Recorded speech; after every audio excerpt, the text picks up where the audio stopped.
Thursday night football. Now we're speaking your language. And we get the Vikings and Rams tonight in LHL. So the Vikings laying 3, the Vikings minus 160 on the money line, total set at 48. And the big story going into this one is that Cooper Kupp is back for the Rams. So Matt Stafford is pumped about that. He's an extension of what I do out there. We spend a lot of time together. We think a lot alike, and he's able to communicate and help me out, help all the guys in the offense out. And then obviously his presence in the, just in the huddle out on the field means a lot to us as a group. Okay, so here we go. We get the Rams as 3-point dogs at home. They get one of the best receivers in the NFL back in the lineup. Is that enough for you to back L.A.?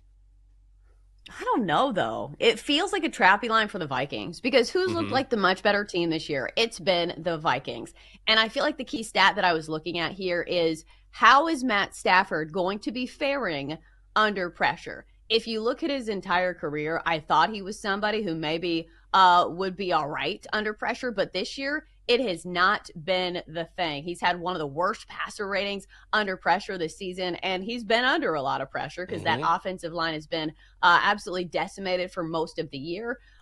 So I think this is going to be the key matchup. How can he handle that pass rush of the Vikings that's been one of the best in the NFL and a team that blitzes at one of the highest rates of any defense in the NFL? But I think my gut is saying if this is the swan song for Cooper Kupp, because we know there are trade rumors, absolutely abuzz in the NFL that he could be going somewhere else.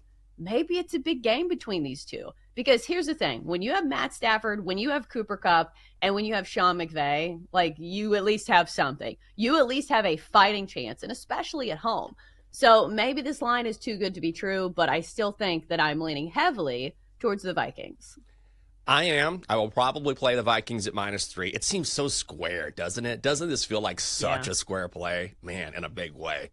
But I'm still going to be on Minnesota. Can I interest you since you're talking about Cooper Kupp? And I think you're right. This is a pretty good handicap because the Rams have fielded calls for Cooper Kupp. Clearly he's a weapon. I could say there's a number of teams. Any team could use a guy like Cooper Kupp. So you would think the Vikings are going to try and stop him, but I don't know how much you can stop a guy like that. So if the Rams try to showcase him and say, even though you know what he can do, but to prove he's healthy, he can be successful again, you can get a Cooper Kupp anytime touchdown for +120.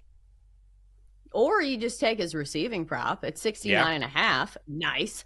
For -115. Maybe that's the way to go because I do feel like they will be force feeding him tonight if he is 100%.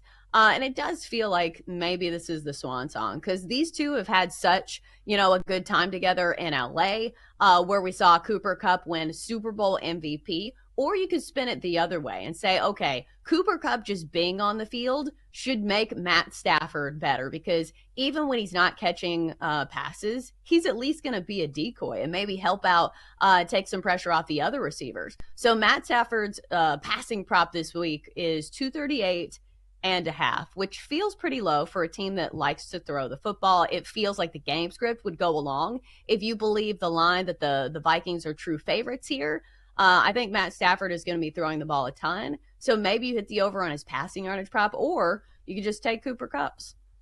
Yeah, you could do that. I'm going to take the Vikings, and to me, this is about the Vikings defense. And when I was looking at the numbers yesterday, this defense, I'm telling you, is so well-rounded and so good at attacking opposing offenses. They're 6th best in the NFL in points allowed. Rams rank 17th. What I was really curious about is the ability to stop the pass because I feel like if they slow down the Rams offensively between Stafford and Kupp, then they have a good chance to cover this number. Vikings are 8th overall in the NFL in stopping the pass. The Rams rank 22nd. And then even on the ground, Aaron Jones has been fantastic for the Vikings. He's averaging more than 5 yards a carry.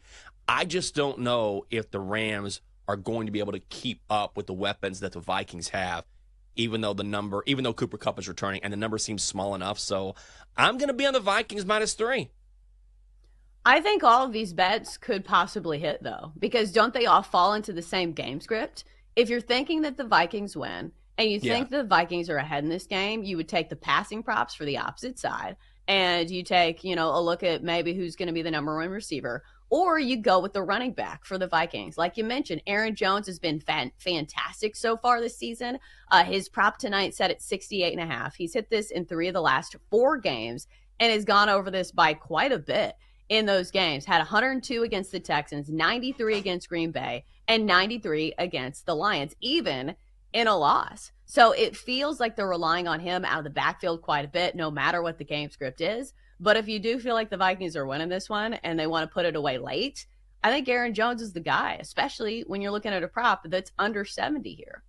I also like Justin Jefferson anytime touchdown. It's minus 120. That's not too expensive. He scored in every single game this season but one, and now he goes up against this Rams secondary, ranked 22nd in the NFL against the pass, and you're looking at the total here, total set at 48, so pretty high total. Expect a lot of points in this one. Wouldn't surprise me at all if Justin Jefferson got in the end zone here. He loves prime time because he's a big-time player, wants to show out on Thursday Night Football. I like that one as well. Yeah. David's putting in the chat about Aaron Jones being a little dinged up, but this was the narrative going into last week as well. This is what bothers me about some of these injury updates, because people say, oh, maybe don't play Aaron Jones because he's a little bit banged up. We said that last week, and what did he do? He had 93 rushing yards. So it feels like if he's going to be out there, he's going to be effective. Had 6.6 yards per carry last week, even against Detroit, who is one of the better run defenses in the league. Now you're going against the Rams, who are a much softer matchup. If you look at fantasy points against, the Rams are, I believe, one of the top defenses to go against when you are an opposing running back. So I still like Aaron Jones in this matchup. What do you think about the total here? Set at 48. We haven't talked about that yet. Too high? Too low? You have a lean here? I feel like I have not been playing totals too much, because here's the thing. In the NFL, you can accumulate a lot of yards but not be super effective in the red zone. And that's what I'm kind of worried about with the Rams. I think I would lean towards the over, though, because a lot of this depends on how much you expect the Rams to put out here and how much you expect, this defense to really put the clamps down. If it's a back and forth affair, I do think it goes over. But if it's the Vikings playing ball control, that's when you are really in trouble with the over. So I don't think I have a strong enough feeling on like which way the game's going to go. I do think the Vikings win, but I don't know if it's like a dominant win to the point where, we see fewer points. So I would lean towards the over, but I don't think I'm going to play it. Is there anything to the fact that the Rams' home field advantage really isn't a home field advantage? I mean, the Vikings do have to travel, so that is a part of the handicap, I guess. But this is not like going into Arrowhead or going into the Link or going into Seattle or someplace where the fans are really raucous. There might be a ton of Vikings fans in LA for all we know, especially with the Rams sitting at 2-4.